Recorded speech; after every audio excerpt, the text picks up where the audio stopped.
안녕하십니까. 경제공부 싫어하는 이과생 게으른 장기투자자 이계투입니다.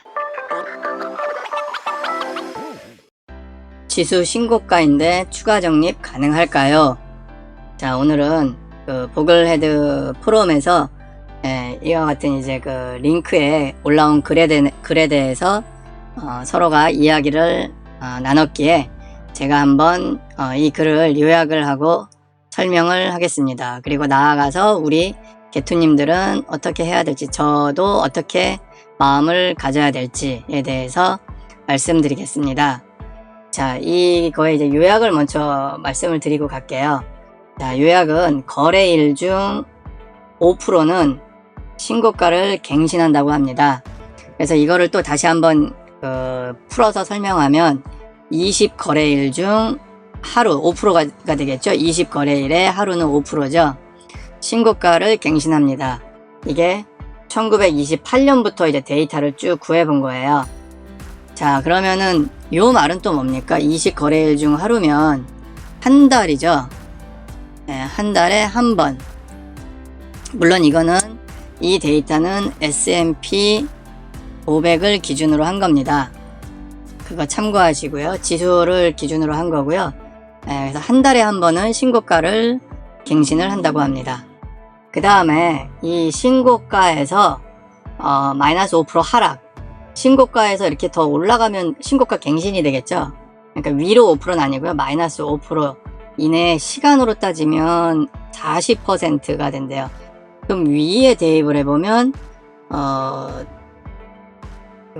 신고가에서 5% 이내 머문 시간, 그러니까 20일마다 신고가가 갱신된다 그러면 뭐 19일에 반 40%는 신고가보다 5% 낮은 금액에 뭐 있다는 거예요. 그죠? 신고가가 뭐 그게 100%라고 하면 뭐 99, 98, 97, 96, 95 정도 이렇게 금액대에서 있는 시간이 40%.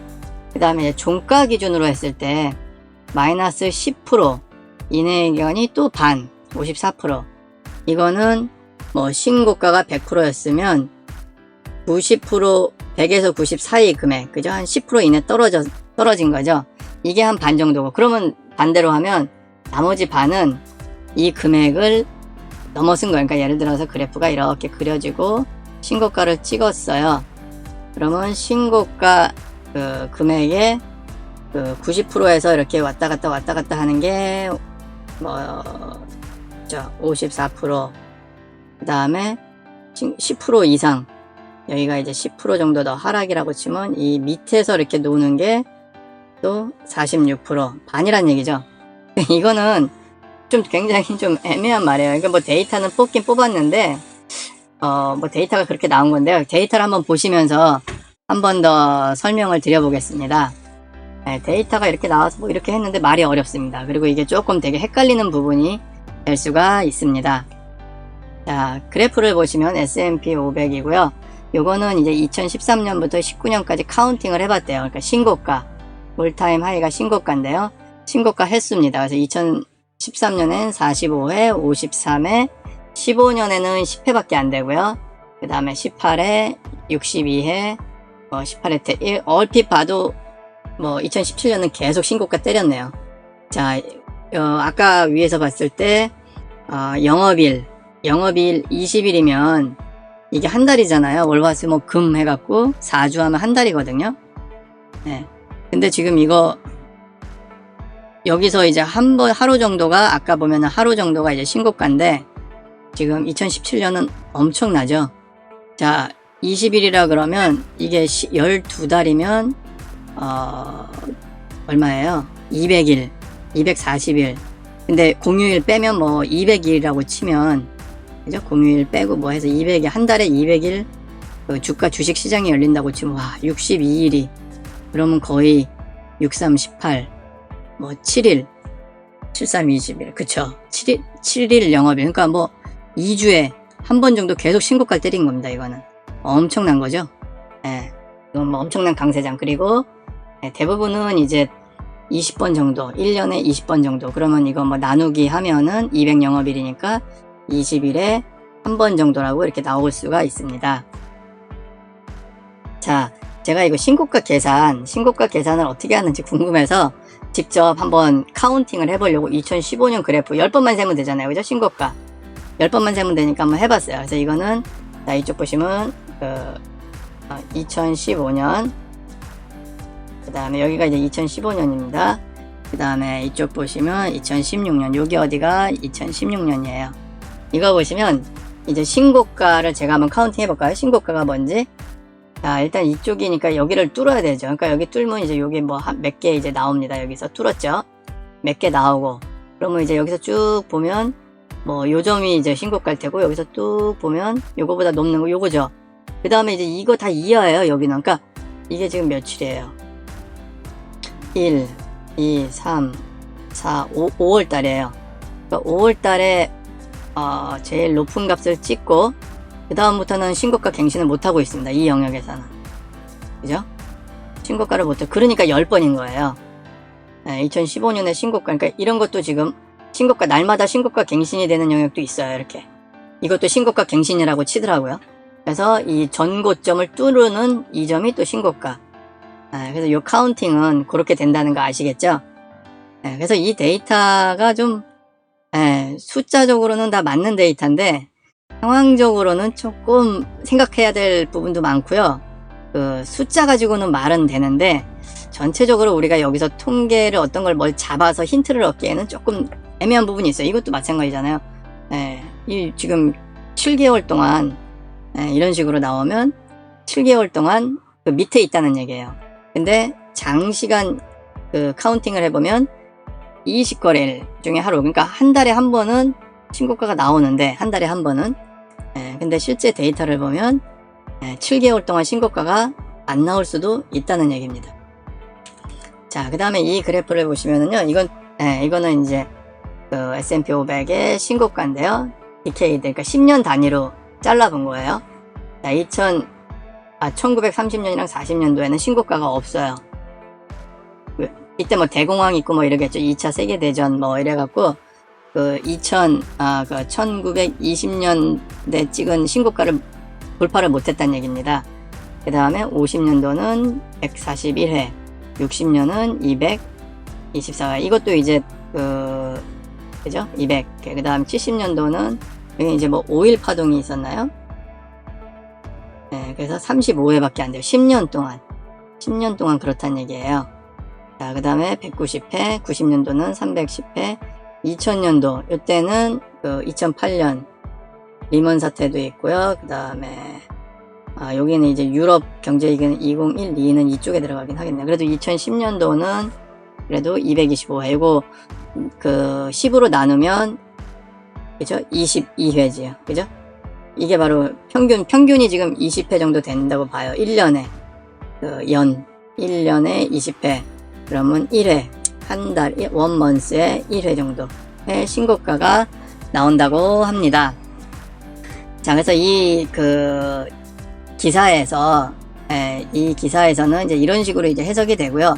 이 저자도, 뭐, 신고가에 대해서 데이터는 뽑았는데, 그 결론은 그냥 뭐, 이렇다. 이러니까, 뭐, 두려움을 가질 수도 있고, 그죠? 두려움을 가질 수도 있지만, 뭐 굉장히 일상적이다 이거는 라고 이렇게 얘기를 합니다. 자, 그러면 이제 우리는 어떻게 적용을 해야 될까요? 게으른 장기 투자는. 자, 지금 현재 상황입니다. 현재는 인플레이션 문제에 대해서 좀 걱정을 하고 있고요. 뭐 부채도 증가되고 있고 버블론도 간간히 나오고 있습니다. 그랬을 때 우리가 지금 투자를 결정해야 되는데 뭐 상당히 어려움이 있겠죠. 다들 고민하시는 분이 많을 거예요. 새로 지금 들어가냐, 아니면은 추가 입금 매수를 해야 되냐, 기다렸다 해야 되냐. 뭐 저도 그렇습니다. 자, 지금 이런 상황인데요. 그래도 이제 저가 결론을 내리면 저의 결론입니다. 참고만 해주시면 됩니다. 자, 신고가에서 추가 매수는 두렵지만 별일 아니다. 요거는 아까 그 기사에서 이런 식으로 이야기를 한 거예요. 두렵지만 별일 아닙니다. 그리고 또 보글에 대해 이런 말을 써주신 분이 계세요. 오늘의 신고가 갱신은 내일의 저점이다. 뭔가 되게 기분 좋은 얘기죠. 오늘의 신고가는 내일의 저점입니다. 이거는 이제 두 가지로 얘기를 할 수가 있는데요. 추세를 본다면 오늘의 신고가는 내일은 신고가를 더 뚫을 그 추세도 물론 많아요. 그리고 베어마켓, 하락장, 베어마켓인가요? 네, 하락장이 될 수도 있어요. 요 말은 신고가에서 아까 그거 그죠? 반 정도, 반반인가요? 50대 50인가요? 네, 결국은 이제 이런데요. 그래도 20일에 한 번 정도, 20일에 1회 신고가, 네, 요 말을 들으면 신규 투자자는 과감하게 해도 돼요. 네, 왜냐면은 한 달, 두 달, 세 달 되면 신고가는 언젠간 볼 수 있다는 확률이 되게 높죠. 물론 요 통계에는 좀 진짜 숫자적인 통계라, 그죠? 조금 뭐 그럴 수도 있지만 장기 투자로 보면, 장기 시계월로 보면 신규 투자자는 과감히 투자하면 되고요. 추가 매수하는 사람들은, 그래서 제가 여기서 고민을 했어요. 추가 매수하는데 뭐 50%는 신고가 대비 마이너스 5% 하락이 있겠고 10% 이내에 있다 그랬죠. 그 다음에 나머지 또 반은 마이너스 10% 이상의 하락이 있다고 하는데, 그 프라이스가요, 가격이. 그러면 추가 매수는 어떻게 해요? 요때 하면 좋잖아요. 마이너스 10% 이상 났을 때. 이 기간도 많은데. 근데 머리 아파요. 이거 생각하면 못할 것 같아요. 네. 그냥 자, 우리가 제가 이제 말씀드릴 수 있는 게, 신규 투자는 한 달에 한 번 신고가, 신규 투자 후 한 6개월 정도만 있으면 신고가 돌파할, 그래도 몇 번을 볼 텐데, 그죠? 자, 그렇다면 추가 매수, 신규 투자라고 생각해도 되잖아요. 우리가 추가 매수는 하는 거, 한 달에 한 번 정기적으로 하는 거, 뭐 새로운 마음으로 한다, 신규 투자처럼 한다라고 생각을 하면, 자, 이거 신경 쓰지 말고 그냥 추가 매수도 그냥 하면 됩니다. 추가 매수 하면 어쨌든 신고가 우리도 볼 수가 있어요. 신고가 볼 수도 있기 때문에 추가 매수도 이렇게 하면 된다가 이제 제가 내린 결론이고요. 있네요. 자, 그래서 결론은, 자, 한 달에 한 번 신고가가 통계적으로 나옵니다. 그래서 신규 투자자는 고민하지 말고 언제든지 들어가셔도 될 것 같고요. 추가 매수를 추가 적립, 추가 매수하는 사람도 신규 투자자란 생각으로 규칙적으로, 이때는 로봇가 제일 좋습니다. 로봇처럼 생각이 없는 투자자처럼 그냥 규칙적으로 하는 게 최고라고 저는 결론을 내렸습니다. 감사합니다. 게으른 장기 투자자 이계투였습니다. 오늘도 내 주식 멀리하고 평화로운 시간 느껴봅니다. 구독은 추천하지 않습니다. 광고가 개투님을 괴롭히니까요. 좋아요도 권하지 않습니다. 뻔한 노출로 낚이는 개투님은 원치 않으니까요. 응원 댓글은 이개투에게 기쁜 자극이 됩니다.